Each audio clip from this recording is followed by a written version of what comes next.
Mon profil comme chercheur, vous l'avez compris, j'ai travaillé un thème et sous différents terrains, mais c'est un thème unificateur. J'ai eu à travailler dans des milieux francophones et anglophones et j'ai pu voir tout le temps à quel point les gens ne lisaient pas dans l'autre langue, comment il n'y avait pas de dialogue, c'était hyper frustrant, vraiment frustrant à un point épouvantable. Enfin, et bon, c'est encore vrai maintenant quand je regarde les biographies, la littérature, c'est toujours un peu vrai.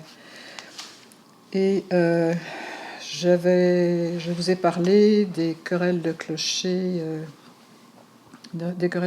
à Paris, bon, qui ont eu des conséquences sur ma production et aussi sur ma carrière.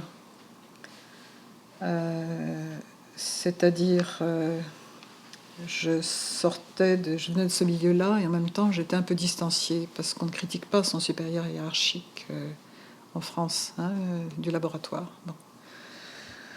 Alors j'étais très très naïve au début parce que j'ai écrit un article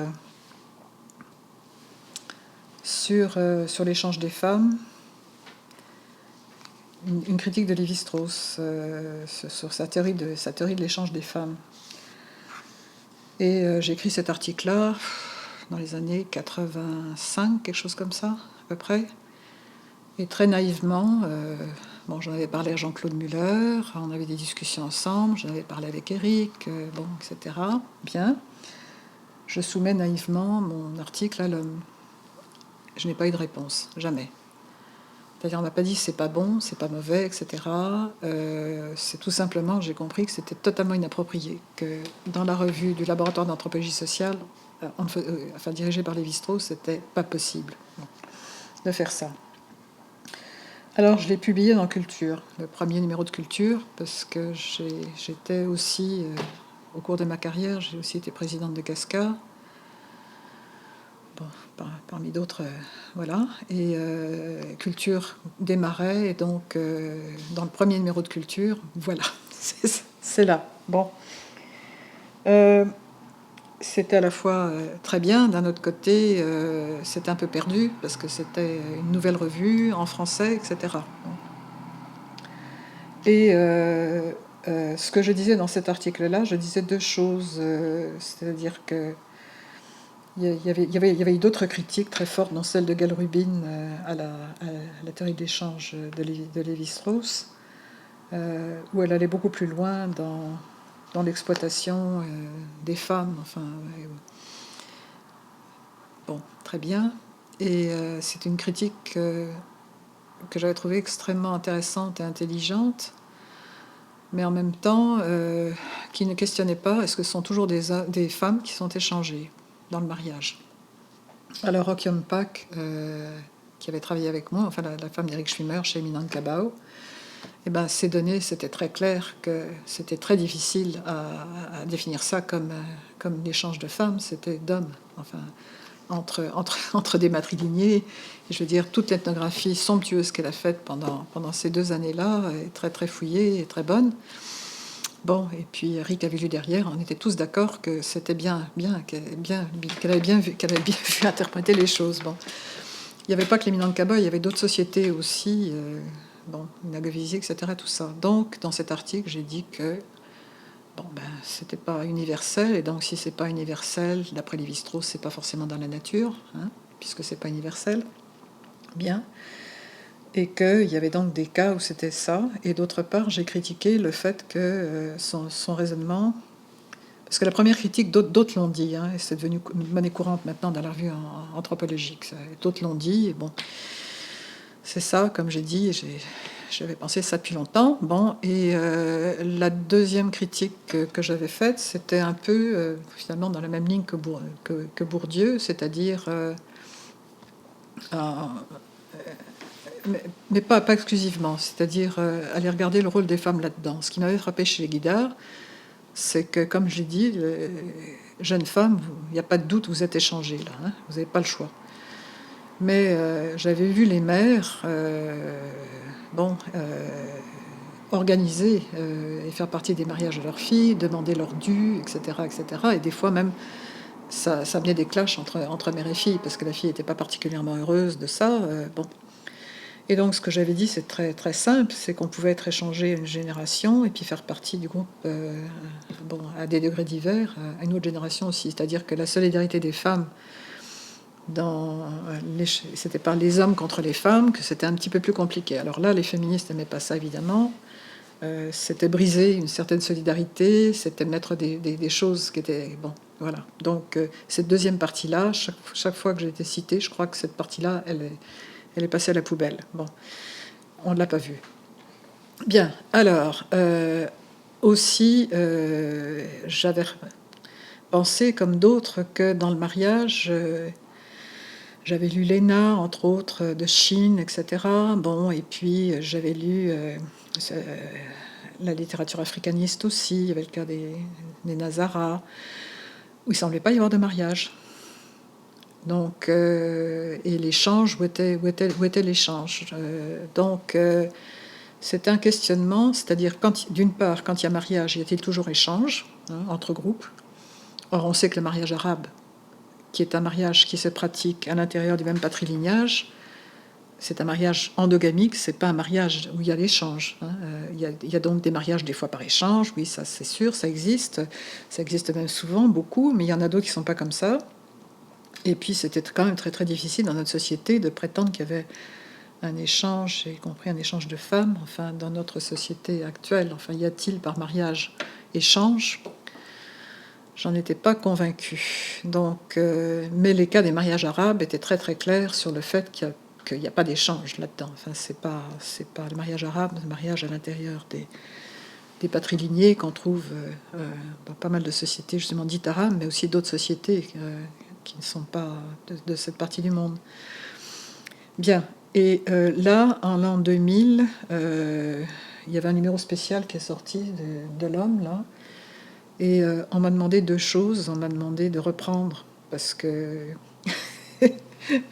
d'une part, je l'avais dit, sur l'échange, je l'avais écrit quelque part, bon, mais ça n'avait pas été. Et d'autre part, sur l'échange, pas mal de gens pensaient comme moi, etc. Mais moi, je pouvais le dire parce que je venais d'ailleurs et que j'étais pas prise dans la dynamique. Donc, Laurent Barry, enfin, il m'a pas dit ça clairement, mais j'ai bien compris que c'était un peu ça. Donc, j'ai ressorti cet article dans l'Homme, et là-dessus, sans que je sache, Françoise Héritier a demandé immédiatement, on m'a pas prévenu, elle a demandé le droit de réponse dans le même numéro, tout de suite derrière. Bon. Alors, c'est un honneur d'être ciblée par Françoise Héritier, j'en doute pas, et je suis... Peut-être c'est elle qui avait trouvé que c'était... J'en sais rien, enfin bref. Et bon, un article finalement pour moi assez peu convaincant, disant que après tout c'est pas quelques exemples qui infiment une théorie, et puis où elle rappelait sa balance différentielle des sexes, en gros, voilà, et cette théorie. Bon. Et elle disait mais pourquoi si c'est universel c'est la nature, alors que moi je prenais la définition de Lévi-Strauss, si c'est universel c'est la nature. Enfin bon, toute une série de petites critiques comme ça. Je n'étais pas très contente quand même qu'on ait mis ça sans prévenir dans le numéro derrière, c'était quand même pas très chic. Et alors la surprise, c'était la postface de Lévi-Strauss. Parce que, bon, si vous lisez ça, moi bon, il fait référence à bon, numéro, un certain nombre d'articles, etc. Alors il dit trois choses. Il dit les données n'étaient pas là quand j'ai écrit, c'est une première chose. Deuxièmement, ça ne change rien au niveau du système, que ce soit dans un sens ou dans un autre, ça ne change rien. Et puis, mais troisièmement, il semble reconnaître qu'effectivement, ça existe, contrairement à... Bon, contrairement. Donc, c'est intéressant, ce numéro-là est quand même intéressant parce qu'il indique un mouvement, et pourtant, bon, un mouvement de ce côté-là, mais très habile, comme Lévi-Strauss lisait, et puis vous verrez que les trois interprétations sont totalement possibles là. Donc, j'ai lu comme ça, et je dois dire que j'ai énormément d'admiration pour lui, je lui dois énormément, c'était une discussion que je pensais intellectuelle, importante, etc. Mais je veux dire, mon terrain était subventionné par eux. Bon, j'ai travaillé aussi au laboratoire. Il m'a fait des recommandations pour ma bourse. etc. Et puis c'est quelqu'un qui m'a inspiré, mais sur plein de points, qui m'a fait réfléchir sur plein de points. Donc c'est ça qui m'avait frappé. Donc c'est pour ça que je me suis retrouvée là, dans cette querelle-là. J'avoue que sur l'inceste du deuxième type de Françoise Héritier, là aussi, je viens de l'écrire, je n'y crois pas beaucoup, je suis plutôt d'accord avec la critique de Godelier, même si, et la critique de Vernier, enfin que franchement, il faut regarder un peu le système symbolique. Si dans la tradition chrétienne, par mariage, on devient une seule chair, eh ben c'est évident que la sœur de l'épouse devient une consanguine. Si vous êtes consanguine avec votre femme, si on devient une sœur, bon, cette explication-là est assez convaincante et il y a des variantes qu'on peut faire sur tout ça. Donc je ne suis pas convaincue de l'universalité de son inceste du deuxième type, même si j'ai trouvé ça intéressant et titillant pendant un certain temps. Je ne suis pas convaincue que ça marche partout et tout ça. Donc ça, c'est mon deuxième débat. Et mon troisième débat avec elle, c'est sur la valence différentielle des sexes. Et c'est ça, les femmes toujours dominées partout, partout, voilà. Et pourquoi? Parce que les femmes ont ce pouvoir exorbitant d'accoucher des enfants des deux sexes. Voilà. Les femmes accouchent des garçons comme... Alors là aussi, Françoise Héritier, il y a des choses où elle m'a beaucoup inspirée. Elle a écrit un livre dont j'ai fait la critique là, dans l'Homme, Retour aux sources, qui est magnifique sur son retour de terrain. C'est superbe, superbe, superbe. Bon, et il y a beaucoup de choses sur lesquelles... quand elle a travaillé sur l'inceste et le symbolisme de l'inceste, bon, c'est ce qu'elle a dit aussi sur les systèmes chroma, enfin, elle m'a inspiré aussi beaucoup, mais j'avoue que on a quelques différents, voilà. C'est là où je me situe. Théoriquement. Alors, oui. Mes projets actuels.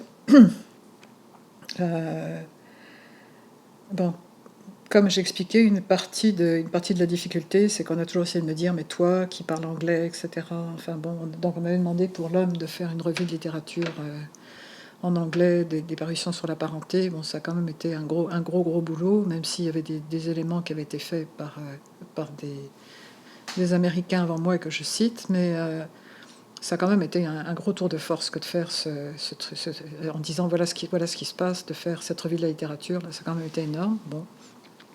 Et dans ce que j'ai écrit, ce que j'écris maintenant dans La parenté, là, qui est mon dernier petit ouvrage tout neuf, j'ai pas encore, je peux pas vous le montrer parce qu'il sort le 20 mai, mais enfin il est sous presse, que j'ai écrit avec Françoise Annaben, qui s'appelle La parenté. Dans cet ouvrage, ce que j'ai essayé de faire, et je ne sais pas comment ça fonctionne ou ce qu'on a essayé de faire, ça a été de donner pour le grand public certaines idées de certains concepts, mais vraiment très simplifiés sur la théorie classique. Ça a été aussi de reprendre un petit peu après les années 60, 70, 80, qu'est-ce qui s'est passé, toute la critique, et puis leur nouveau des études de parenté, comment on travaille maintenant, comment on a travaillé, et comment on ne travaille plus de la même façon, on ne travaille plus du tout on travaille sur la personne, le genre, le corps,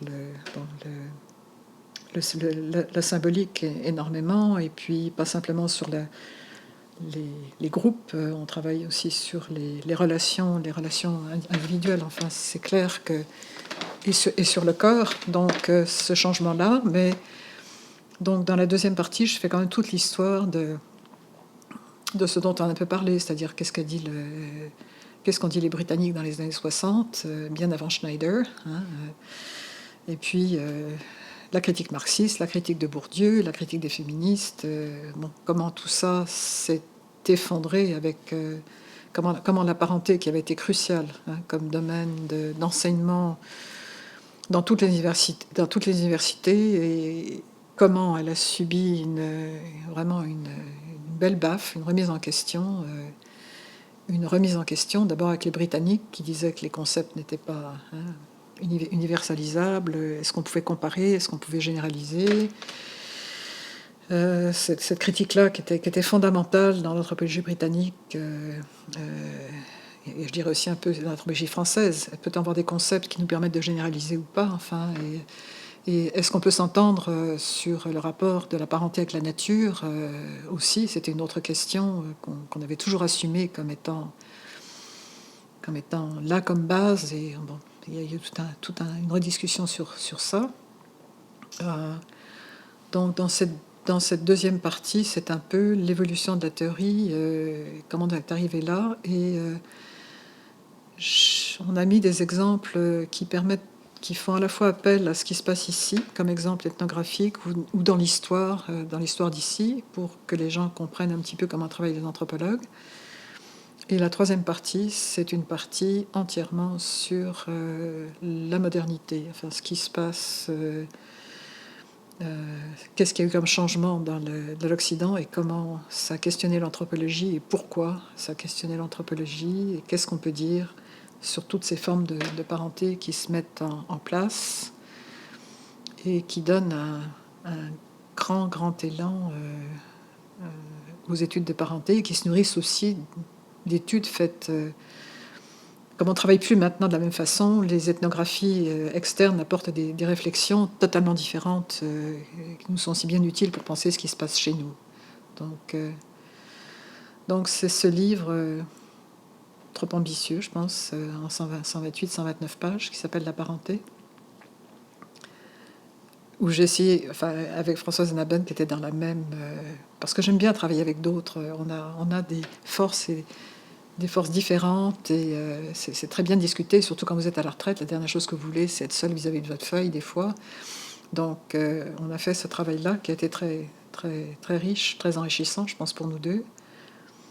Et qui est un petit peu où est-ce qu'on en est rendu d'avoir travaillé, elle comme moi, enfin pendant toutes ces années, sur ce thème-là. Voilà.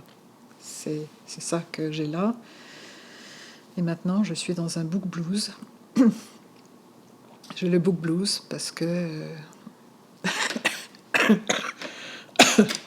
on se dit, bon, et maintenant? Et maintenant quoi? Alors, bon, bah, écoutez, je ne peux pas vous le dire, je suis en réflexion sur tout ça. Mais ce sera, une chose est certaine, ça va être encore sur la parenté, je crois. Et peut-être, il y a tellement de choses que je n'ai pas publiées de mes données que peut-être ça va être ça, mais quoi, quelle partie, c'est ce sur quoi je réfléchis.